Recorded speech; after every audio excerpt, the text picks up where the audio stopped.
right. Well, Fred and I were at the 2023 Black Hills Photo Shootout. We missed it last year.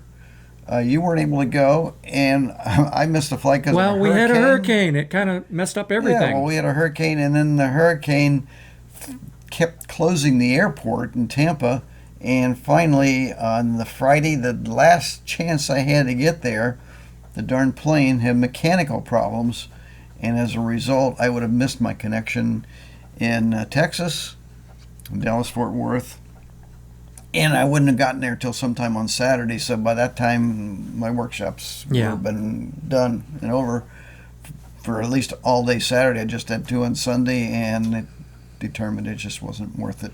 Well, and I had to spend the night in Dallas. Yeah. And on top of it. Been there, done that. Yep. So it's not much fun. Didn't really want to do that. So not a lot of fun. We did make it this year. And although I had fun because remember we always allow ourselves a travel day at least, sometimes 2, to get there. Well, I burnt my entire travel day because we had a plane that malfunctioned. Oh, that's right. In midair, and we had to turn around and go back. And by the time that they figured out that we were going to have to be on another plane, I missed my connecting flight. Yeah. And so the whole I was on. Luckily, I was on the phone with a nice person who tried to work through. Unfortunately, so many other people must have been going to the same destinations that the second flight was already full, and they offered me standby, and I said I'll take the third flight, so I didn't get in until that night. Yep. And so it wasn't the worst thing that could happen because I had my next day set and ready so I could go scouting and check on things and say hi to people. And to Oregon on Saturday. And then, well, actually Sunday morning, very early, kind of a red-eye flight, and went into to Oregon. Interesting piece with that, with Oregon. There's no direct flight from Rapid to Oregon. I had to go Rapid to Denver, well, it's the same Denver thing from to Oregon. Tampa. And Tampa, there's only pretty much 2. Basically United and American, and I know American, I believe, goes through Delta, I think, is still Dallas, there. Fort Worth.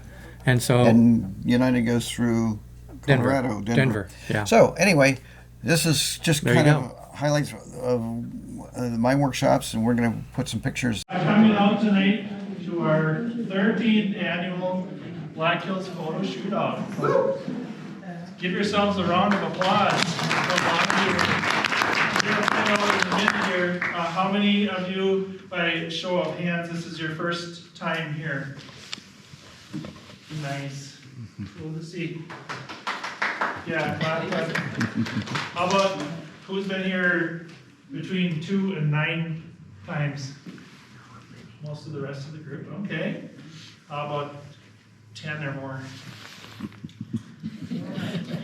4. How about anybody been to all of them? I know.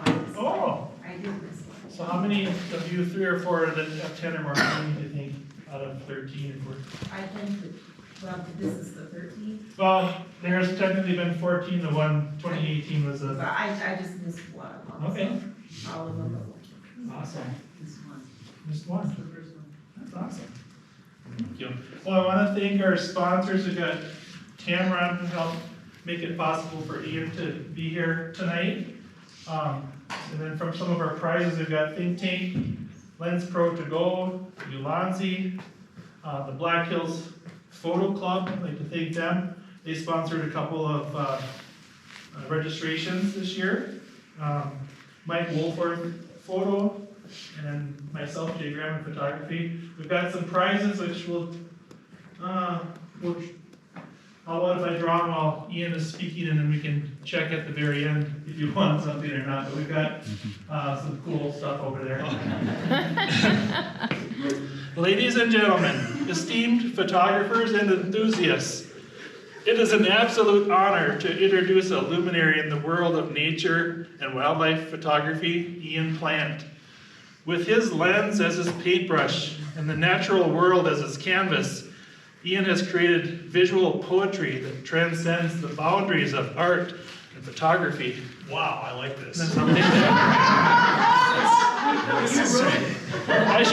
is an example of us using the new technology. This is his actual introduction on his website put into Chat GPT. And so this is one of the examples of what you'll get. I like AI. Yeah. His work speaks of unwavering dedication to capturing the raw, untamed beauty of our planet.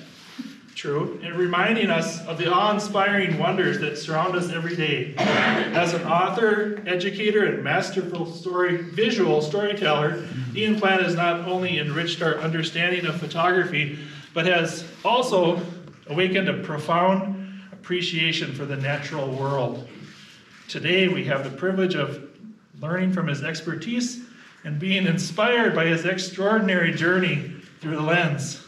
Ladies and gentlemen, prepare to be captivated by the vision and passion of the incomparable Ian Plant.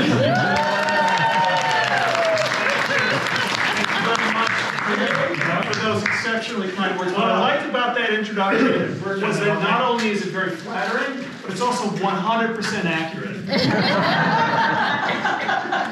Well, it is a pleasure to be here. This is a nice intimate group, so we can just dive right in. And I'm going to be talking about the importance of storytelling in photography and some pragmatic techniques to help you tell stories through your photos.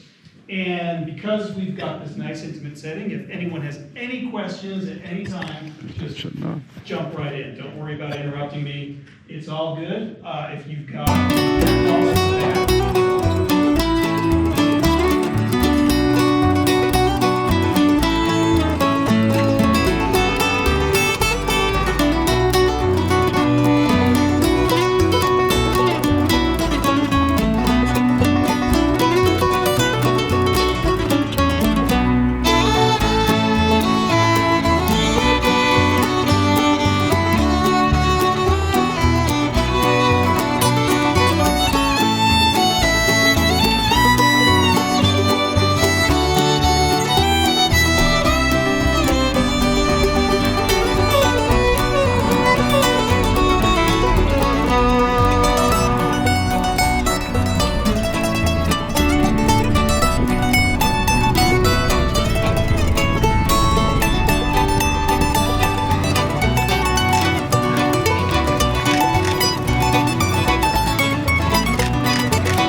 Okay, I live just west. All right, Mary's going to give us a history of I the came out to 4 mile The name 4 Mile is stagecoach. When they laid out the stagecoach lines, they named the properties. They stopped that with numbers if they didn't have names. They got the mail in Custer. It's the oldest town in the Black Hills. We're 4 miles away. We had a water hole where they watered the stagecoach horses. Custer's army came through after they found gold on the other side of Custer. They rode to the Cheyenne River. The army turned and came back, but Lonesome Charlie Reynolds was a scout with Custer's army. He rode to Fort Laramie. From Fort Laramie, they telegraphed to the east. They found gold in the Black Hills. All a telegraph was a wire with wires off of it. Everyone on the line could hear there was gold in the Black Hills, and of course the gold rush was on. After that, we asked for a postal record. It is made out to 4 Mile, but they changed the name of the town to Moss City. The Moss family owned 4 Mile. It was tradition to name a town after your family, but it wound up being the Lost Ghost Town because the paperwork stayed under the title of 4 Mile 104 years before we asked for it. That's our history.